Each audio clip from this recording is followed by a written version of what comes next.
Welcome, ladies and gentlemen, to let's get in the mood. Let's get in it. Okay. Welcome, ladies and gentlemen, to Storytime with Sin. This is our cozy 2 hours out of your hectic work week, and we would like to welcome you in. Please make sure that any kind of resubs, any kind of subscriptions, any kind of following be held off until after our reading journey today. And just FYI, all sound alerts are disabled for the screen at the moment. So please save your biddies and save your blurps and what have you until afterward. Please and thank you. And for those of you listening, lurking, or otherwise watching, welcome in. This is our final part of Harry Dresden in Summer Night, written by Jim Butcher. And I hope you've enjoyed the previous parts so far. So make sure you get your comfy blanket, get your warm beverage, and if you are living in an environment which does not be very friendly to warm environments, to cozy environments, I should say, make sure you just pop a fan up and pretend you're in a nice mountaintop cabin listening to a great story. Please and thank you. All right. Now that we've set the mood for the day, let us begin. Yeah, hold your shit. And given the fact it is kind of a rainy day, this kind of, all kind of falls through. Chapter 30. Sometimes the most remarkable things seem commonplace. I mean, when you think about it, jet travel is pretty freaking remarkable. You get in a plane, it defies the gravity of an entire planet by exploiting a loophole with air pressure, and it flies across distances that would take months or years to cross by any means of travel that has been significant for more than a century or three. You're hurtled above the earth at enough speed to kill you instantly should you bump into something, and you can only breathe because someone built you a really good tin can that has seams tight enough to hold in a decent amount of air. Hundreds of millions of man-hours of work and struggle and research, blood, sweat, and tears, and lives have gone into the history of air travel, and it has totally revolutionized the face of our planet and societies. But get on any flight in the country, and I absolutely promise you that you will find someone who, in the face of all that incredible achievement, will be willing to complain about the drinks. The drinks, people. That was me on the staircase to Chicago over Chicago. Yes, I was standing on nothing but congealed starlight. Yes, I was walking up to a savage storm, the wind threatening to tear me off and throw me into the freezing waters of Lake Michigan far below. Yes, I was using a legendary and enchanted means of travel to transcend the border between one dimension and the next, and on my way to an epic struggle between ancient elemental forces. But all I could think of to say between panting breaths was, yeah, sure, they couldn't possibly have made this an escalator. Long story short, we climbed about a mile of stairs and came out in the land my godmother had shown me before, standing on the storm clouds over Chicago. But it didn't look like it had before the opening curtain. What had once been rolling and silent terrain sculpted of clouds, smooth and naked as a dressing dummy, had now been filled with sound, color, and violence. The storm below that battlefield was a pale reflection of the one raging upon it. We emerged on one of the hills looking down to the valley of the stone table, and the hillside around us lit with flashes of lightning, and the clouds beneath was covered in fairies of all sizes and descriptions. Sounds rang through the air in crackling snap of lightning and the roar of thunder following. Trumpets high and sweet, deep and brassy. Drums beat to a dozen different cadences that both clashed and rumbled in time with one another. Shouts and cries rang out in time with those drums, shrieks that might have come from human throats, together with bellows and roars that couldn't have. Taken as a whole, it was it was its own wild storm of music, huge, teeth-rattling, overwhelming, and charged with adrenaline. Wagner wished he could have had it. Wagner wished he could have had it so good. Not 20 feet away stood a crowd of short, brown-skinned, white-haired little guys, their hands and feet twice as large as they should have been, bulbous noses the size of light bulbs behind helmets made out of what looked like some kind of bone. They wore bone armor, bore shields, and weaponry, and stood in rank and file. Their eyes widened as I came up out of the clouds in my billowing black duster and leather slick with rain. Billy and the werewolves surrounded me in a loose ring as they emerged, and Fix and Merrill pressed up close behind me. On the other side of us stood a troll a good 8 feet tall, its skin upholstered in knobby, hairy warts, lank hair hanging greasily past its massive shoulders, tiny red eyes glaring from beneath its single craggy brow. Its nostrils flared out and turned toward me, drool dribbling from its lips, but the wolves crouched down around me, snarling. The troll blinked at them for a long moment while it processed the thought, and then turned away as though disinterested. More creatures stood within a long stone's throw, including a group of she-knights completely encased in fairy armor and mounted on long-legged war horses of deep blue, violet, and black. A wounded sylph crouched nearby and would have looked like a lovely winged girl from 50 yards away, but from there I could see her bloodied claws and glittering razor edge of her wings. I couldn't see the whole of the valley below. Some kind of mist or haze lay over it and only gave me an occasional glimpse of whirling masses of troops and beings, ranks of somewhat human things amassed together against one another, while other beings, some of which could only be called monsters, rose up above the rest, slamming together in titanic conflicts that crushed those around them as mere circumstantial casualties. More important, I couldn't see the stone table, and I couldn't even make a decent guess as to where I was standing in relation to where it should have been. A second.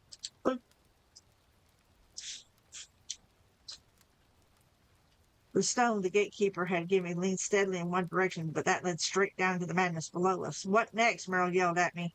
She had to shout, though she was only a few feet away, and we were standing above the real fury of the battle below. I shook my head and started to answer, but Fix tugged on my sleeve and piped something that got swallowed by the sounds of battle. I looked where he was pointing and saw one of the mounted she-knights leave the others and come riding toward us. He raised the visor of his helmet, an oddly decorated piece that somehow seemed insectoid, pale fairy skin and gold cat eyes, regardless from atop the steed for a moment, before he inclined his head to me and lifted a hand. The sounds of battle immediately cut off. Boom, like someone turned off a radio, and the silence threatened to put me off balance. Emissary, the she-knight said, I greet thee and thy companions. Greetings, warrior, I said in response. I needs must speak with Queen Mab post-haste. He nodded and said, I will guide thee. Follow and bid thy companions put away their weapons ere we approach her majesty. I nodded and said to those with me, put the teeth and cutlery away, folks. We need to play nice a while longer. We followed the knight up the slope of the hill to its top, where the air grew cold enough to sting. I gathered my coat a little closer around me and could almost see the crystals of ice forming on my eyelashes. I just had to hope my hair wouldn't freeze and break off. Mab sat upon a white horse at the top of the hill, her hair down, rolling silken waves that blended with the mane and tail of her horse. She was clothed in a gown of white silk, the sleeves and trains falling in gentle sweeps to brush the cloudy ground at her steed's feet. Her lips and eyelashes were blue, her eyes as white as moonlight clouds. The fuck was that? Oh. The sheer, cold, cruel beauty of her made my heart falter, my stomach flutter nervously. The air around her vibrated with power and shone with cold white and blue light. Oh my God, Fix whispered. I glanced back. The werewolves were simply staring at Mom as much as Fix was. Mary regarded her from behind a forced mask of neutrality. Her eyes were alight with something wild and eager. Steady, folks, I said. And I stepped forward. The fairy queen turned her regard to me and murmured, My emissary, you have found the thief? I inclined my head to her. Yes, Queen Mab, the summer lady, Aurora.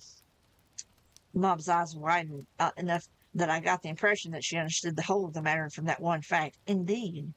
And can you bring proof of this to us? If I move swiftly, I said, I must reach the stone table before midnight. Mob's empty eyes flickered to the stars above, and I thought I saw a hint of worry in them. They move swiftly this night, wizard. She paused, then breathed out almost to herself. Time himself runs against thee. What can be done to get me there? Mom shook her head and regarded the field below us again. One entire swath of the battlefield flooded with a sudden golden radiance. Mom lifted her hand. The aura around her flashed with cerulean fire, the air thickening.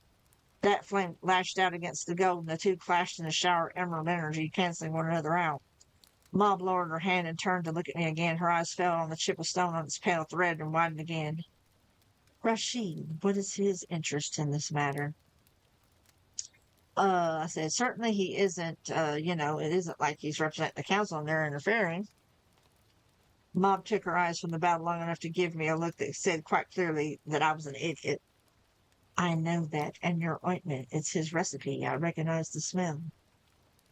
He helped me find this place, yes. Mom's lips twitched to the corners. So, what does the old desert clocks have in mind this time? She shook her head and said, no matter, the stone cannot lead you to the table.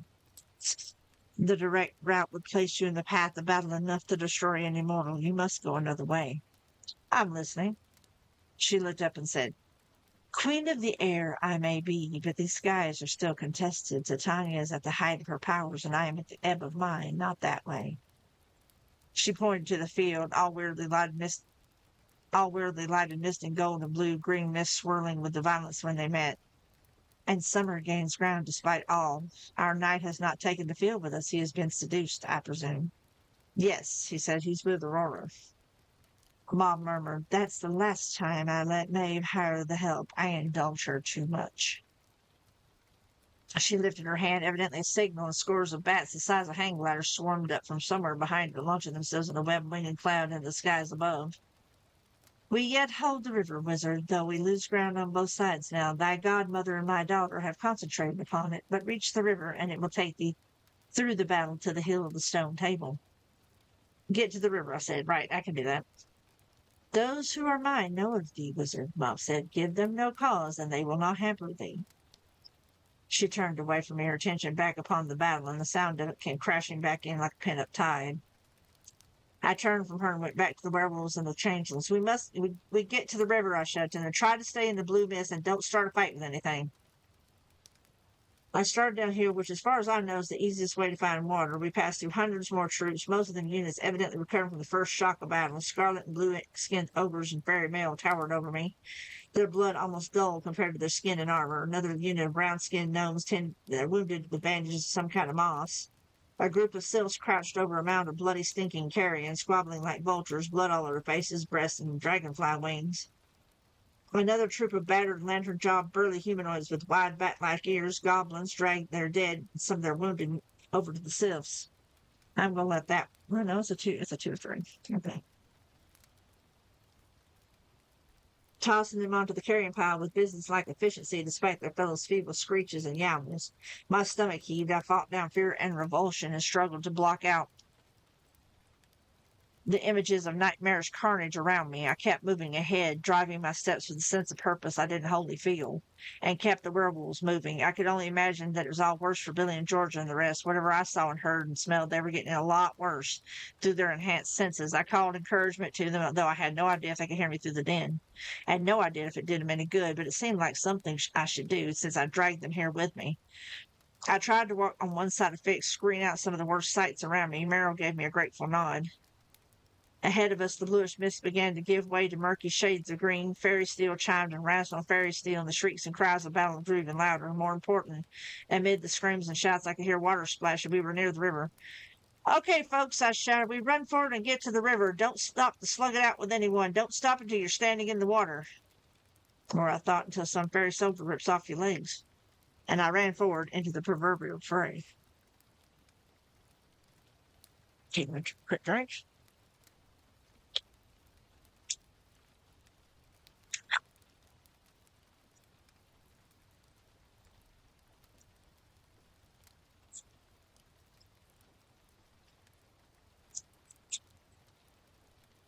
I'm just looking to see what many chapters we have. Okay. Yeah, we've only got 34 chapters left, so I mean not 34 chapters. 5 chapters left. So. Thank you for that. I appreciate it. Chapter 31. An angry buzzing around sound arose from the musical din of battle ahead of us and grew louder as we moved forward. I saw another group of goblin soldiers crouched in a ragged square formation. The goblins on the outside of the square tried to hold up shields against whistling arrows that came flickering through the mist over the water, and while those within blew the spears against the source of the buzzing sound, about 50 bumblebees as big as park benches hovering and darting. God, that would be my nightmare. I'm allergic to bees. Not the bees! Sorry. I could see a dozen goblins on the ground, racked with the spasms of poison or simply dead, white and green feathered arrows protruding from throats and eyes. A dozen of the jumbo bees peeled off from the goblins and came toward us, wings singing like a shot blast of bandsaws. Holy moly, Fix shouted. Billy the werewolf let out a shocked woof. Get behind me, I shouted and dropped everything but my staff and rod. The bees oriented on me and came zipping toward me, the wind stirred up by their wings, tearing at the misty ground like the downblast of a helicopter. I held my staff out in front of me, gathering my will and pushing it into focus. I hardened my will into a shield, sending it to the staff, focusing on building a wall of naked force to repel the oncoming bees.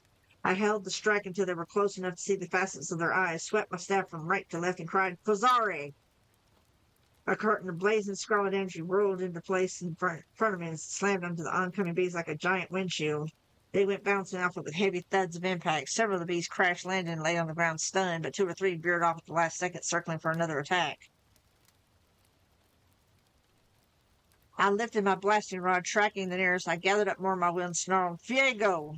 A lance of crimson energy, white at the core, leapt out from the tip of the blasting rod, scythed across the giant bee's path. Let that one run in case you're seeing the ad, and I'll keep an eye on what time until I have to pause.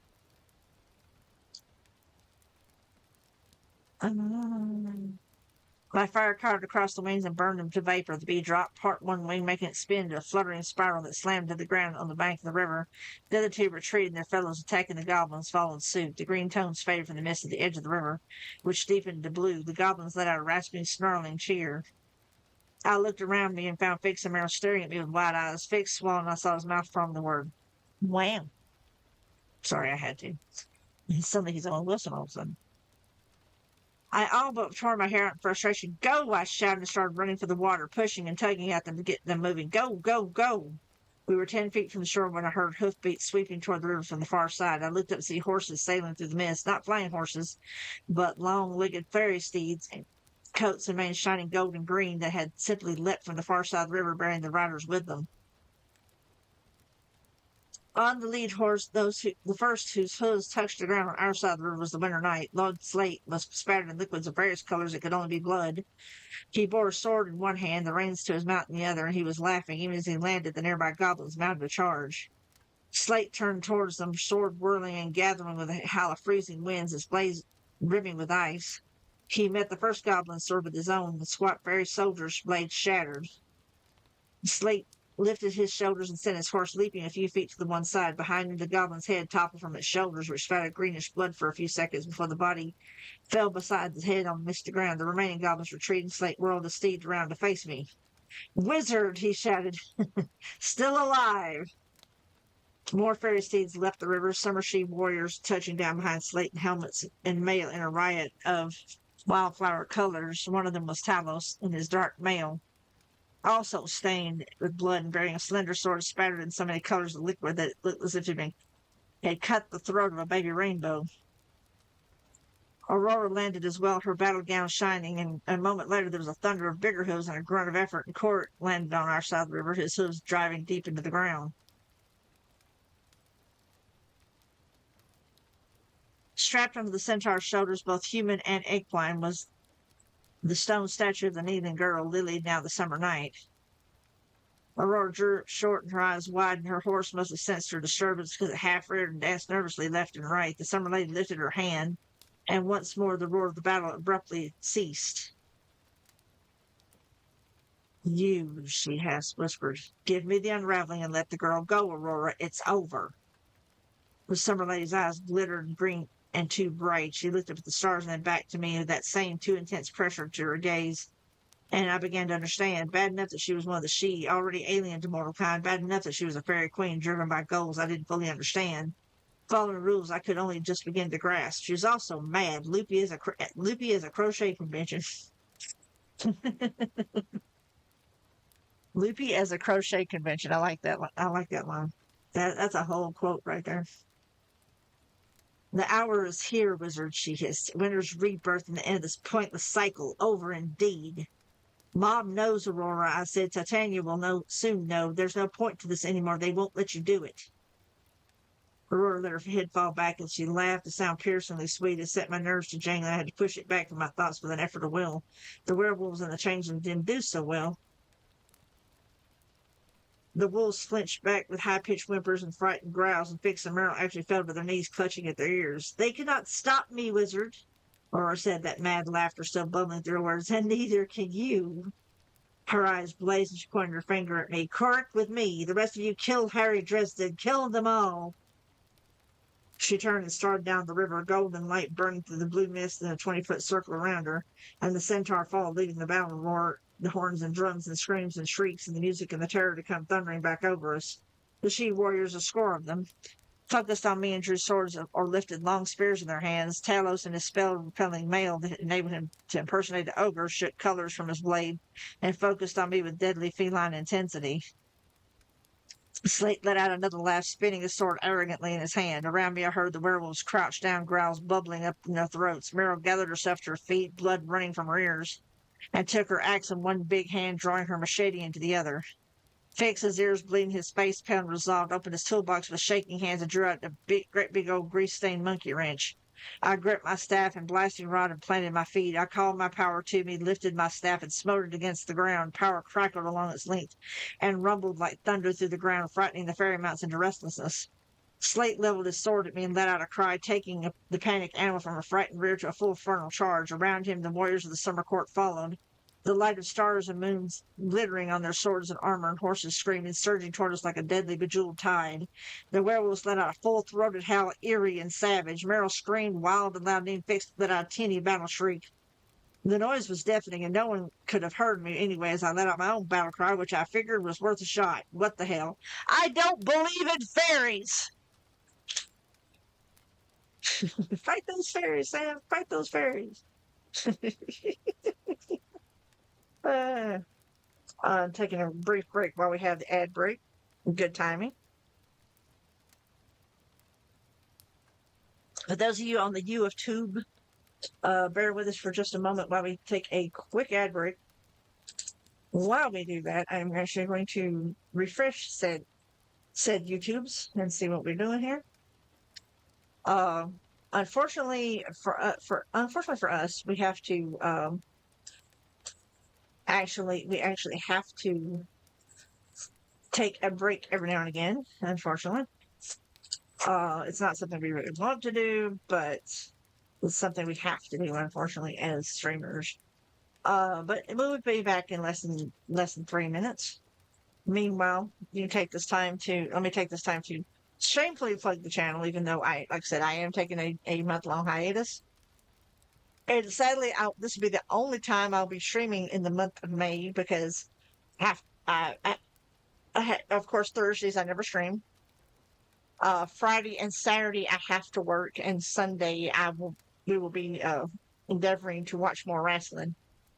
So sadly, the rest of May is kind of booked for me. So technically, starting June 1st, I will be on hiatus. Like I said, I will make the announcement formally in the Discord as soon as the stream is over. I have to make it very well thought out, to be truthful. Also, too, for those of you that wants to join us after the hiatus, Bunny, if you could be so kind as to go ahead and post the linkies for this time, and if you can copy and paste it and put it in the YouTube chat, it'd be great. I still haven't figured the bots out for that yet. I think there's a way to do it, but I don't know how. I'll be truthful. That's something that I'm going to end up making a list of things that I'm going to do for the stream during down here. And if you're enjoying the content, if you're lurking and enjoying the content, even, feel free to give us a like, follow, subscribe, and all that good shit, on the various platforms. The linkies contain all my social media, and I always welcome new folks to listen in on our reading time. Sorry that it has to be broke up with ads like that, but if I'm going to do an ad break, I might as well shamelessly plug, right? After the reading, I also wanted to say that we're going to be doing a little bit of gaming. I am planning on playing about an hour of Tailside, which is Cozy Cafe Sim. It is done by a very independent developer, and they also post a lot of updates and stuff on Blue Sky. So if you follow me on Blue Sky, if you go to my following list, you'll find Tailside Cafe. Please go give them a following and try to support them as a small content creator in and of themselves. And I'm going to be playing a little bit of the new content from Crime Scene Players. So, and now that we're back from the ad break, we shall continue with this epic story. We only got about 3 chapters left, so hope you're enjoying. Cavalry charges are all about momentum. You get a ton of furious horse and warrior going in one direction and flatten everything in your way. As the she cavalry came thundering toward us along the banks of the river, and as my heart pounded in my chest and my legs started shaking in naked fear, I knew that if I wanted to survive the next few seconds, I had to find a way to steal that moment and use it for myself. I dropped my blasting rod to grip my staff in both hands and extend it before me. The moment I did, the she riders began making swift warding gestures accompanied by staccato bursts of magical pressure.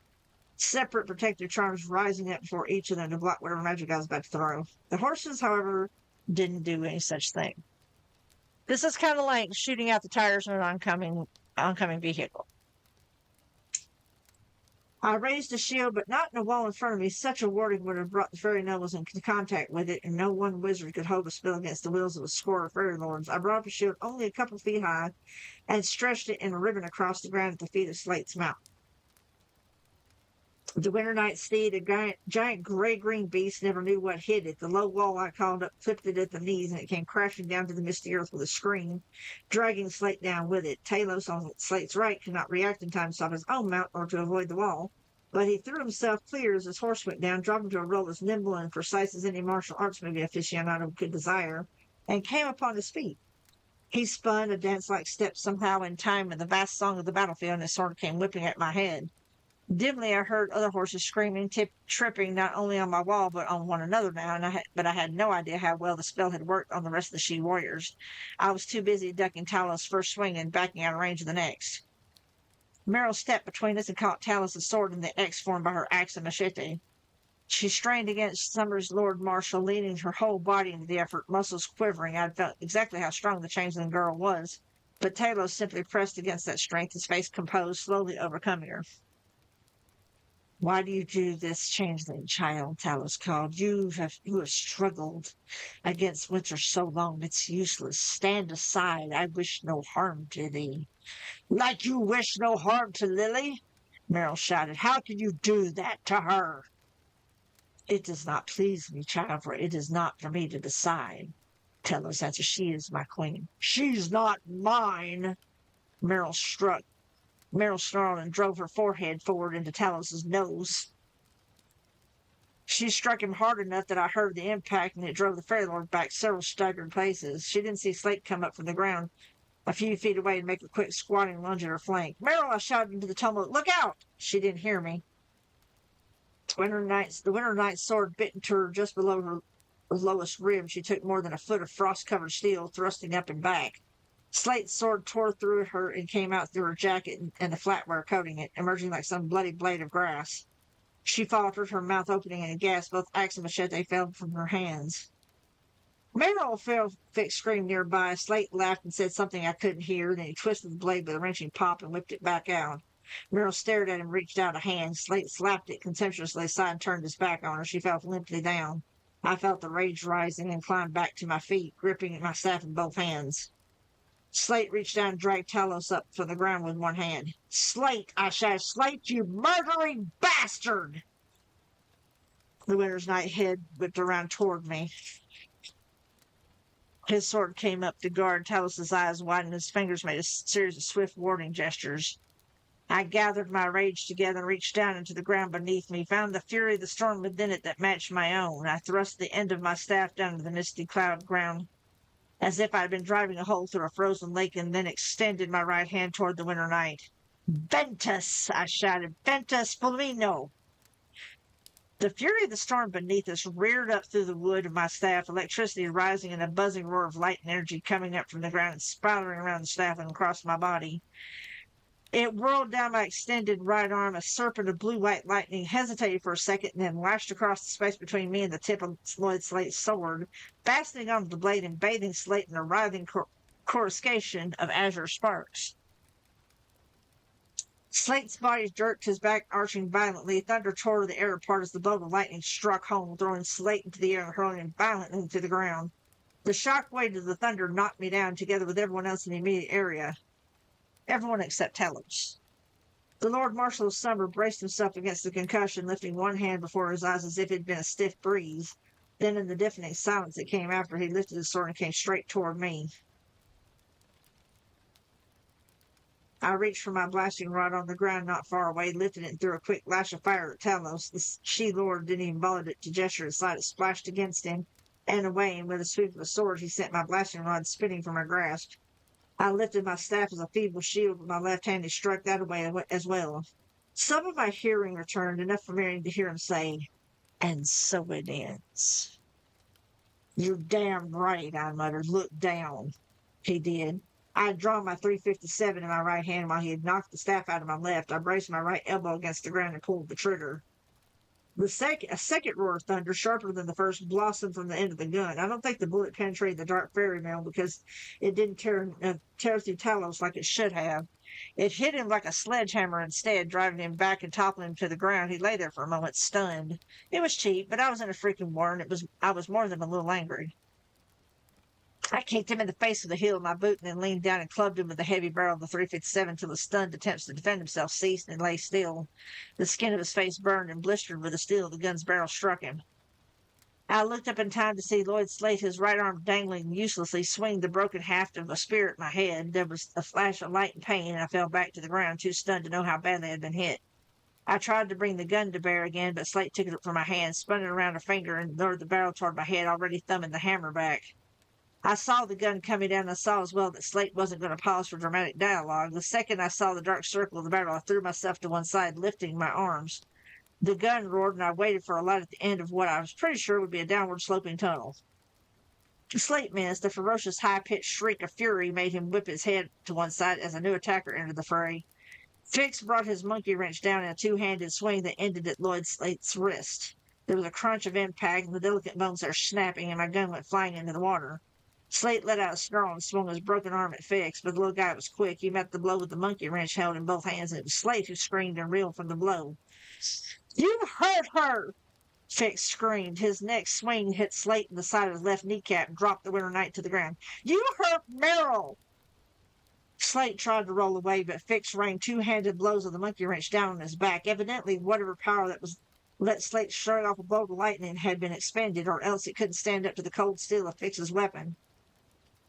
The little changeling pounded on Slate's back, screaming at him until one of the blows landed on the back of his neck. The Winter Knight went limp and lay utterly still. "Hey, Diddums. How you doing?"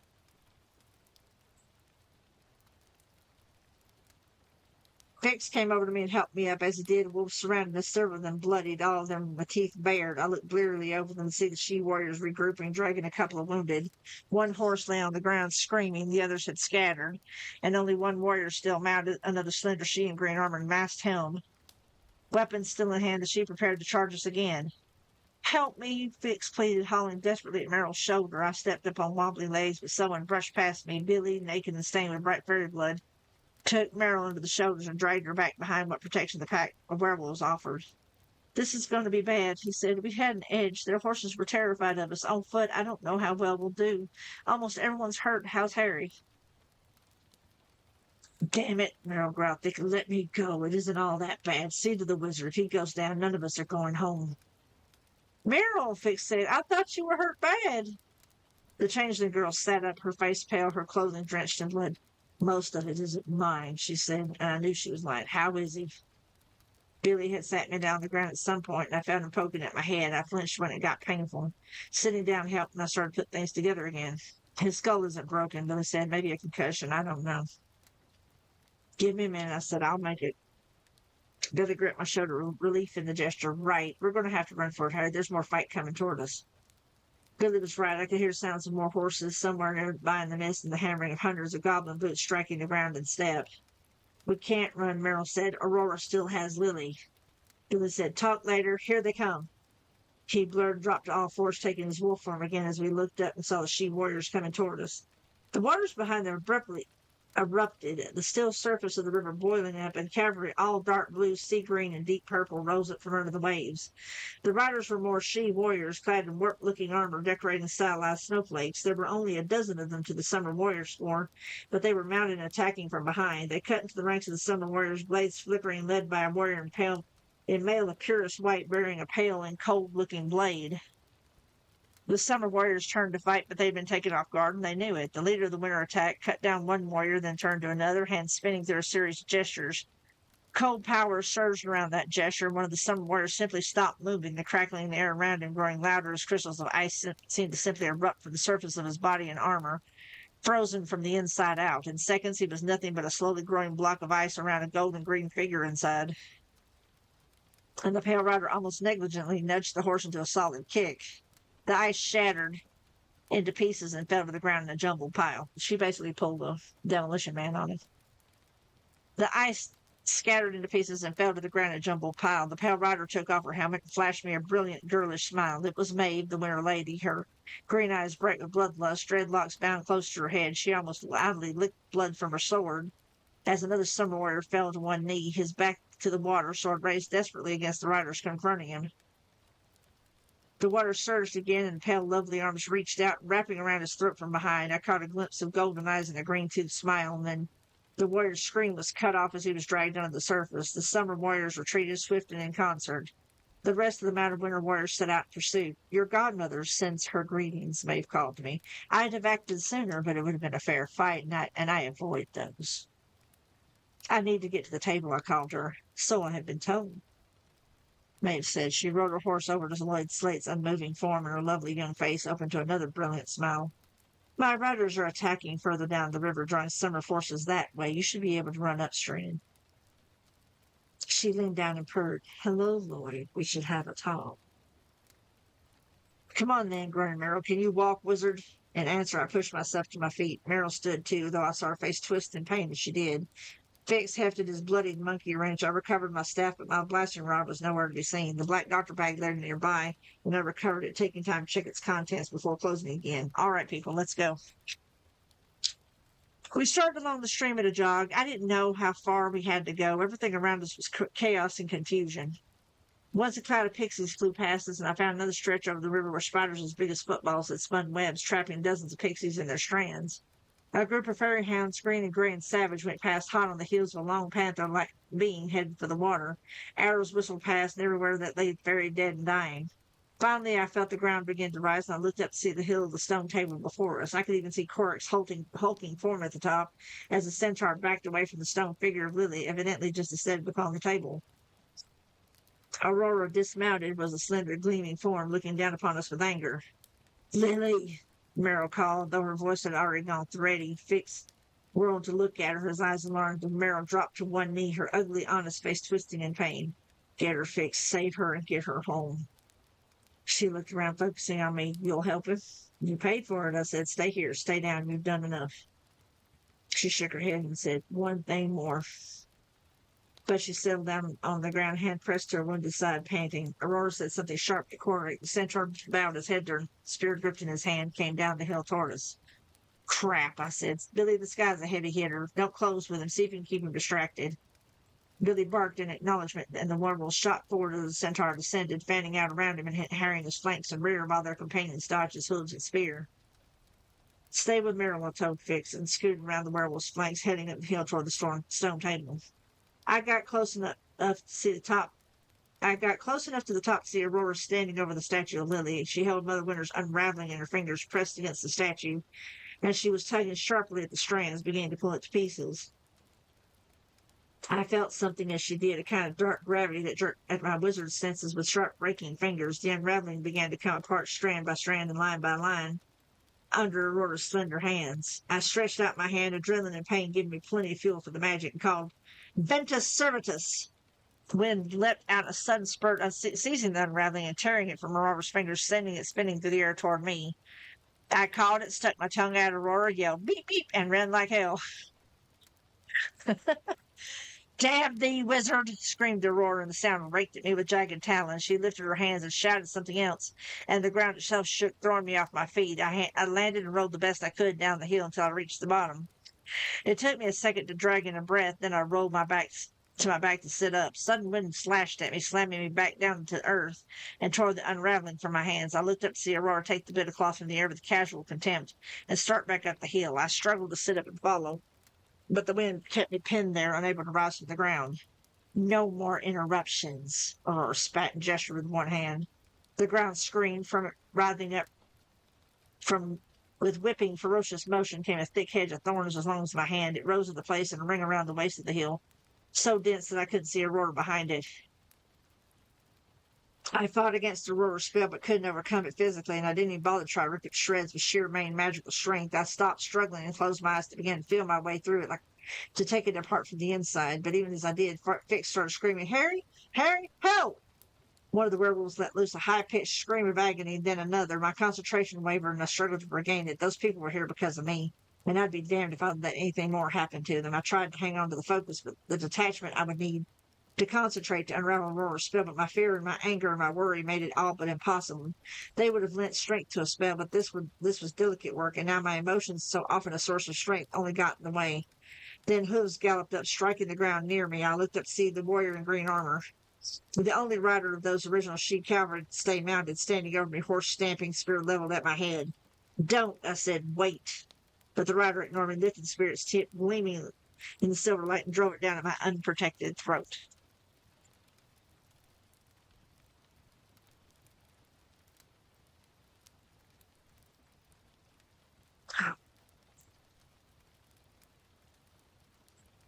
Chapter 33. The spear drove into the earth beside my neck, and the rider hissed in an impatient female voice, "Hold still." She swung down from the fairy steed, reached up, and took off the masked helm. Elaine's wheat brown hair spilled down, escaping from the bun it had been tied in, and she jerked it all the way down irritably. "Hold still, I'll get that off of me." "Elaine," I said. I went through a bunch of heated emotions, but I didn't have time for anything. I'd say I was glad to see you, but I'm not sure. "That's because you're always a little dense, Harry," she said, her voice tart, and she smoothed the features over her eyes back, falling half closed, and spread her gloved hands over my chest. She muttered something to herself and then said, "Here, Samayana." There was a surge of gentle power in the wind, pinning me to the ground, abruptly vanished. I pushed myself back up to my feet. "All right," she said, "let's get out of here." "No, I'm not done." I'd recovered my valise and my staff. "I need to get through those thorns." "You can't," Elaine said. "Harry, I know the spell. Those thorns aren't just pointy, they're poisonous. If one of them scratches you, you'll be paralyzed in a couple of minutes. 2 or 3 will kill you." I scowled at the baron still in my grip on my staff. "And they won't burn either," Elaine added. "Oh," I ground my teeth. "I'll just force them aside then." "That'll be like holding open a screen door, Harry. They'll just fall back into place when your concentration wavers." "Then it won't waver." "You can't do it, Harry," Elaine said. "If you start pushing through, Aurora will sense it. She'll tear you apart. If you're holding the thorns off of you, you won't be able to defend yourself." I lowered my staff and looked from the thorns back to Elaine. "All right," I said. "Then you'll have to hold them off me." Elaine's eyes widened. "What? You hold the thorns back. I'll go through." "You're going up against Aurora alone, and you're going to help me," I said. Elaine bit her lip, looking away from me. "Come on, Elaine," I said. "You've already betrayed her, and I'm going through those thorns with your help or without it." "I don't know. Yeah, you do," I said. "If you're going to kill me, you've already had your chance, and if Aurora finishes what she's doing, I'm dead anyway." "You don't understand." "I know I don't," I said. "I don't understand why you're helping her. I don't understand how you can stand by and let her do the things she's done. I don't understand how you can stand here and let that girl die." I let that sink in for a second before I added quietly, "And I don't understand how you can betray me like that again." "For all you know," Lane said, "it will happen a third time. I'll let those thorns close on you halfway through and kill you for her." "Maybe so," I said, "but I don't want to believe that, Elaine. We loved each other once upon a time, and I know you aren't a coward and you aren't a killer. I want to believe that what we had really meant something, even now. That I can trust you with my life the way you can trust me with yours." She let out a little bitter laugh and said, "You don't know what I am anymore, Harry." She looked at me. "But I believe you. I know I can trust you." "Then help me." She nodded and said, "You'll have to run. I'm not as strong as you, and this is brute work. I won't be able to lift it for long."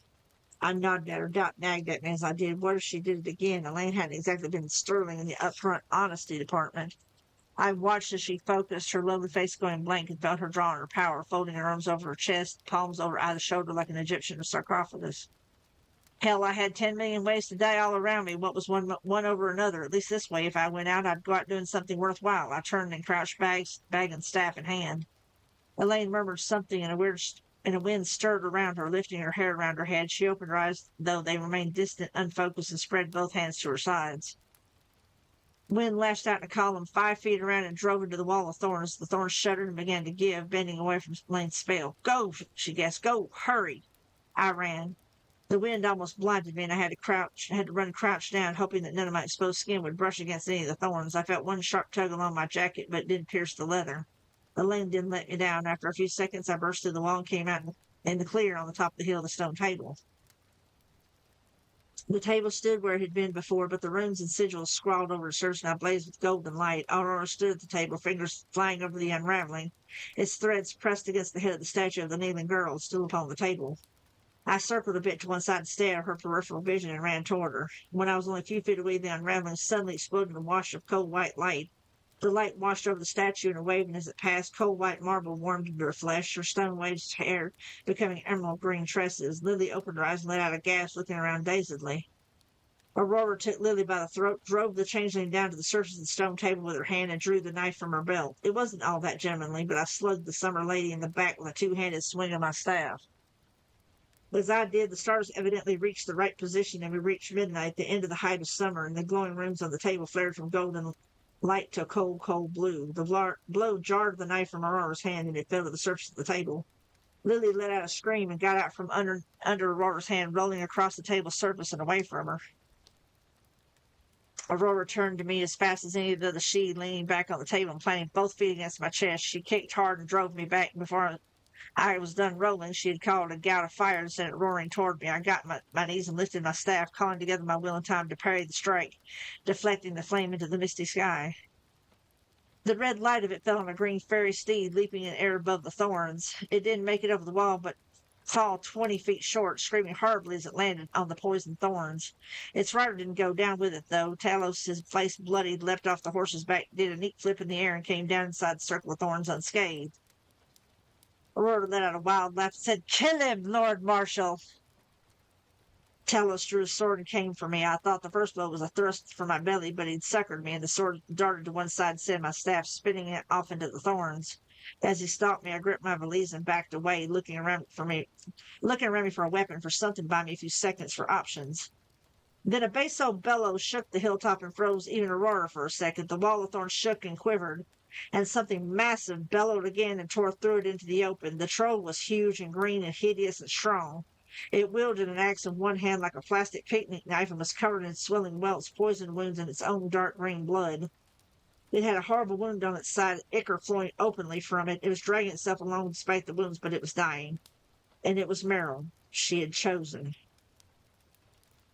I could only stare as I recognized her features inside the insane fury of the troll's face. It reached for Talos, and the Lord Marshal suddenly whirled, his bright sword taking off one of the troll's hands. She got the other on his leg, though, and dragged him beneath her even as she fell, the weight of her pinning him down, crushing him to the ground with a choked, gurgling cry of rage and triumph. I looked back to see Aurora catch Lily by her green hair and drag her back toward the table. I ran to it and beat her to the knife, a curved number of chipped stone dragging her across the table and to me. "Fool," Aurora hissed, "I will tear out her throat with my bare hands." I threw the knife away and said, "No, you won't." Aurora laughed and asked, eyes mad and enticing, "And why not?" I undid the clasp of the valise because I know something you don't. What? What could you possibly know that matters now? I gave her a cold smile and said, "The phone number to Pizza Express." I opened the bag and started, "Get her, Toot!" There was a shrill piping blast from inside the valise, and Toot Toot sailed up out of it, leaving a trail of crimson sparkles in his wake. The little fairy still wore his makeshift armor, but his weapons had been replaced with what I had Billy pick up from Walmart, an orange plastic box knife, its slender blade extended from its handle.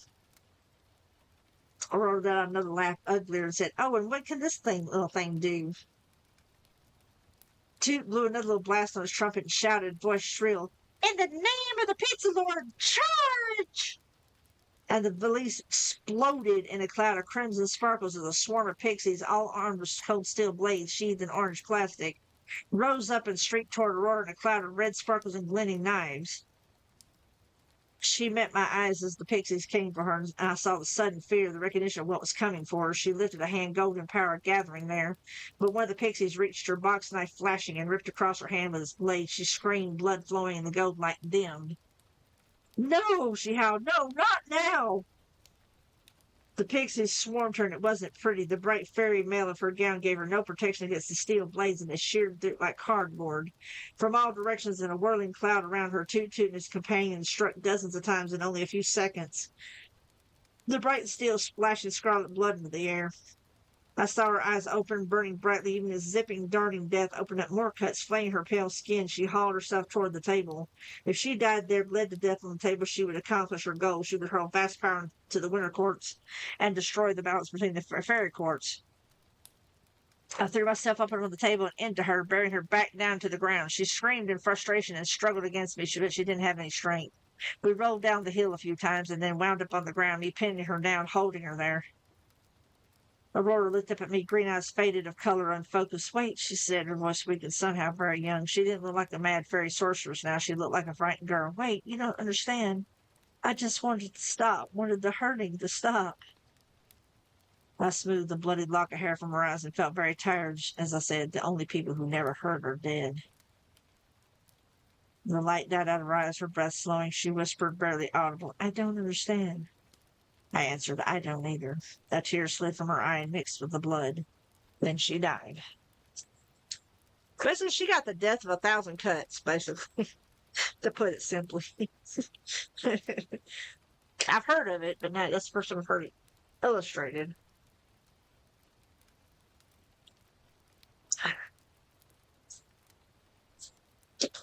I'd done it. This is chapter 34.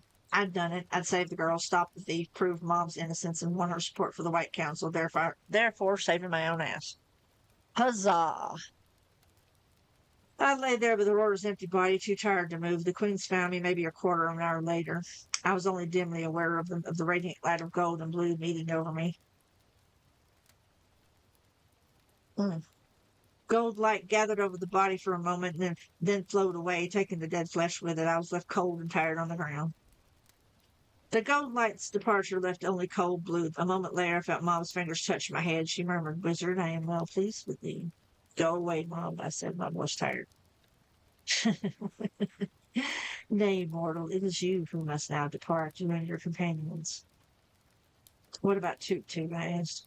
It is unusual for a mortal to be able to call any fairy, even the lowest, into service, but it has been done before.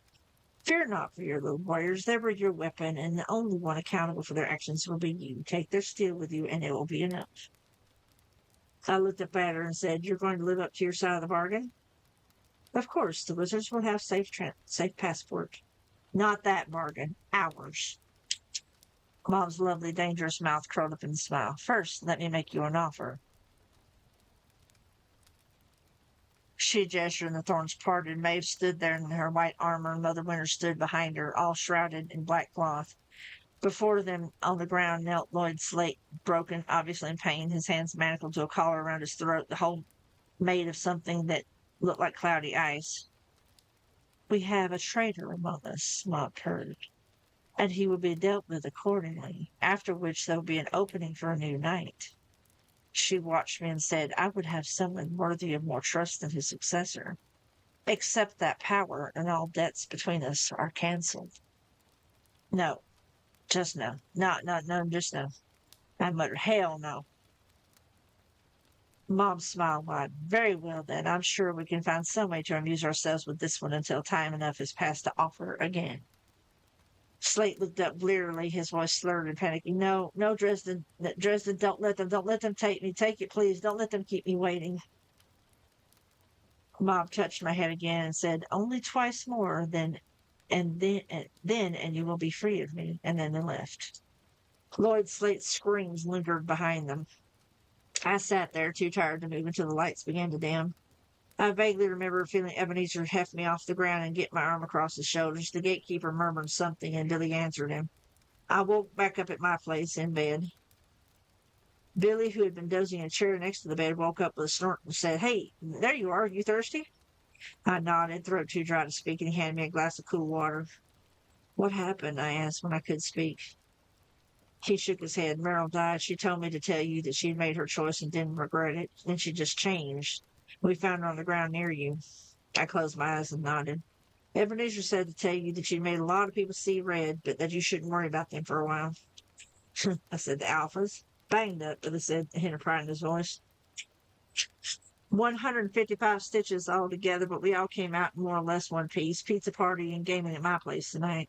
My stomach growled at the word pizza. And see, everybody keep talking about pizza now. I'm starting to want pizza, goddammit. I took a shower, dried off, and dressed in clean clothes. That made me blink. I looked around the bathroom and peeked out at my bedroom and said to Billy, "You cleaned up? Did laundry?" He shook his head. "Not me." There was a knock at the door and he said, "Just a minute." I heard him go out and say something through the door that before he came back in. "Visitors." I put some socks on, then my sneakers. "Who is it?" "The new summer lady in night," Billy said. "They're looking for trouble?" Billy grinned and said, "Just come talk to them." I glowered at him and followed him out to the main room. It was spotless. My furniture was mostly secondhand, sturdy old stuff with a lot of wood and a lot of textured fabrics. It all looked clean, too, and there were no stains on it. My rugs, everything from something that could have flown in the skies of mythic Araby to tourist trap faux Navajo, had also been cleaned and aired out. I checked the floor underneath the rugs, mopped and scoured clean. The hob had fresh wood in it, and the fireplace had not only been emptied out, but swept clean to boot. My staff and blaster rubber in the corner, gleaming as if they'd been polished, and my gun hung in its holster, freshly oiled. The gun had been polished, too. I went over to the alcove with the stove, sink, and icebox. The icebox was an old-fashioned one that stocked actual ice. Given my problems with electricity, it had been cleaned and new ice put in. It was packed with neat rows of food, fresh fruits and veggies, juice, cokes, and there was ice cream in the freezer. My pantry was full of dry goods, canned foods, pastas, sauces, and Mister had a new litter box made of wood lined with plastic and full of fresh litter. He had a carved wooden bowl as well and a mate for water, and he had emptied it of food. Mister himself sprawled on the floor, batting idly at a cloth stack of catnip hanging from a string on the pantry door. Thank you for that 5 stream streak, guidance. I appreciate it. "I died," I said. "I died, and someone made a clerical error. This is heaven." I looked around to find Billy grinning at me like a fool. He hooked the thumb at the door. "Visiting dignitaries?" I went to the door and opened it warily, peeking around it. Fix stood there in a set of mechanic's overalls. His frizzy white hair floated around his head and complemented his smile. He had grease on his hands and face, and his old toolbox sat on the ground next to him. Beside him stood Lily, a shapely figure showing off simple dark slacks and a green blouse. Her hair had been pulled back into a ponytail, and it turned snow white. "Harry," Fix said, "how are you doing?" I blinked at him and said, "You, the new summer lady?" Lily flushed prettily and nodded. "I know, I didn't want it, but when Aurora died, her power flowed to the nearest summer vessel. Usually it would be one of the other queens, but I had the knight's power, and it just sort of plopped in there." I lifted my eyebrows and said, "Are you okay?" She frowned. "I'm not sure. It's a lot to think about, and it's the first time this kind of power has fallen to a mortal." "You mean you're not, you haven't chosen?" Lily asked. She shook her head. "It's just me. I don't know what I'm going to do, but Titania said she'd teach me." I glanced aside. "And you chose Fix as your knight, huh?" She smiled at Fix. "I trust him." "Suits me," I said. "Fix kicked the waiter knight's ass once already." Lily blinked and looked at Fix. The little guy flushed, and I swear to God, he dragged one foot over the ground. Lily smiled and offered me her hand. "I wanted to meet you and to thank you, Mr. Dresden. I owe you my life." I shook her hand and said, "You don't owe me anything. I'm apparently saving damsels on reflex now." My smile faded and said, "Besides, I was just hired help. Thank Merrill." Lily frowned and said, "Don't blame yourself for what happened. You did what you did because you have a good heart, Mr. Dresden, just like Merrill. I can't repay a kindness like that, and it's going to be years before I can make much use of my—" She fumbled for a word. "Power? Okay, power. But if you need help or a safe place, you can come to me. Whatever I can do, I will." "She had some brownies come and clean up your place for you," Harry Fix said, "and I just finished up with your car, so it should run for you now. I hope you don't mind." I had to blink my eyes a few times before I said, I don't mind. Come on in. I'll get you a drink." We had a nice visit. They seemed like decent kids. After everyone left, it was dark. There was another knock at the door. I answered it, and Elaine stood there in a T-shirt and jeans shorts that showed off her pretty legs. She had her hair in her Cubs baseball hat, and she said without preamble, "I wanted to see you before I left." I leaned against the doorway close to her. "You got out okay, I guess?" "So did you. Did Mom pay up?" I nodded. "Yeah, what about you? You still beholden to Summer?" Elaine shrugged. I owed everything to Aurora, even if she'd want to quibble about whether or not I paid her back in full. It's a moot point now. "Where are you going?" She shrugged. "I don't know. Somewhere with a lot of people, maybe go to school for a while." She took a deep breath and said, "Harry, I'm sorry things went like that. I was afraid to tell you about Aurora. I guess I should have known better. I'm glad you came through it all right. Really glad." I had a lot of answers to that, but the one I picked was she thought she was doing something good. I guess I can see how you. Raid. Wolf Mastic Oh, She I bad. just raided with 5 viewers. Welcome raiders. Bad timing. Bad timing. Sorry guys, had to interrupt. We have a little bit of an interrupt. Thank you, Wolf, for the raid. I appreciate it. Kind of bad timing, but I appreciate it. Let me. Bunny, can you give them a quick shout out, please? Kind of in the midst of finishing up the reading, guys. So, no, I'm actually in the midst of finishing up the book, and I was actually doing my live reading. So, yeah, I apologize for the interruption, folks, but that just means you get to be means you get to be a part of the reading excerpts. So I was like, I thought I told everybody not to do things, but I appreciate that, Raid. For those of you coming in with the Wolf's Raid, I am Centaur Raven Feather. I am a variety streamer, mostly geared toward cozy and uh, simulations and things of that nature. I do some multiplayer stuff every now and again. And today is the day for reading. So I do live readings on Wednesdays. Unfortunately, after today, I will be going on a temporary hiatus. But feel free to give me a follow, and should be back after. I should be back in July. Um, but thank you so much for the raid. You didn't have to do that, but I appreciate you trusting me with your community, Wolf. And you're always welcome here as always. Yeah, I know. I figured it's about that time of day. I hope the Warframe went well. Uh, but feel free to leave me on lurk. And if anyone in his stream or in his community that needs to go lurk, and take care of dinner, lunch, whatever, feel free to do so. We are always love lurkers here. Uh, but yeah, that was unexpected. Well, let me get back to the. I'm sorry I don't have a raid screen or anything fancy right now, but it kind of caught me off guard. But anyway, back to finishing this up. We're on the final leg of this particular book. So anyhow, let's see if I can catch it. I had a lot of answers to that, but the one I picked was she thought she was doing something good. I guess I could see how you look. It's done.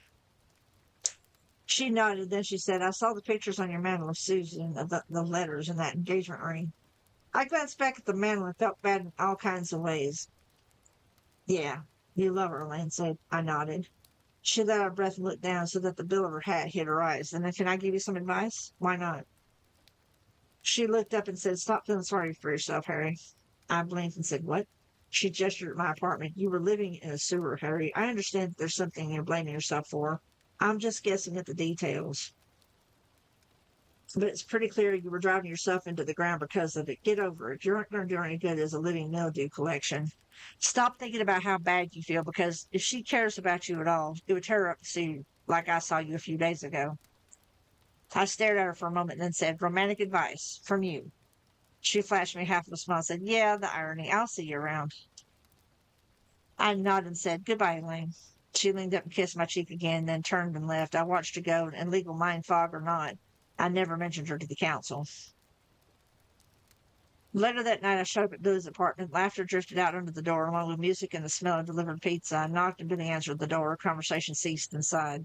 I came into the apartment. A dozen wounded, bruised, cut, and happy werewolves watched me from around a long table scattered with drinks, pieces, fresh boxes, dice, pencils, pads of paper, and inch tall models on a big sheet of graph paper.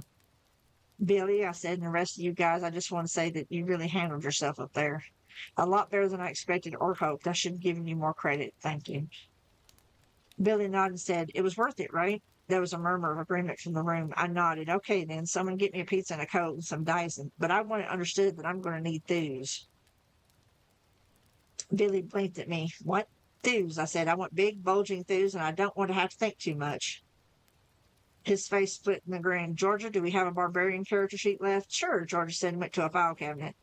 I took a seat at the table, got handed pizza and a Coke, and listened to the voices and chatter start up again, and thought to myself it was a whole hell of a lot better than spending another night crucifying myself in the lab. You know what disappoints me? Billy asked me after a while. No, what? All those fairies and duels and mad queens and so on. And no one quoted old Billy Shakespeare, not even once.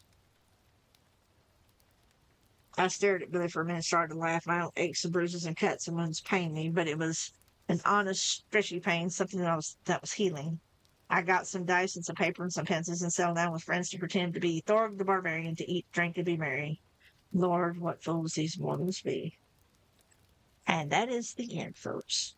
If Wolf had come in just a little bit later. No, I'm just kidding. I'm giving a shit, Wolf, I promise.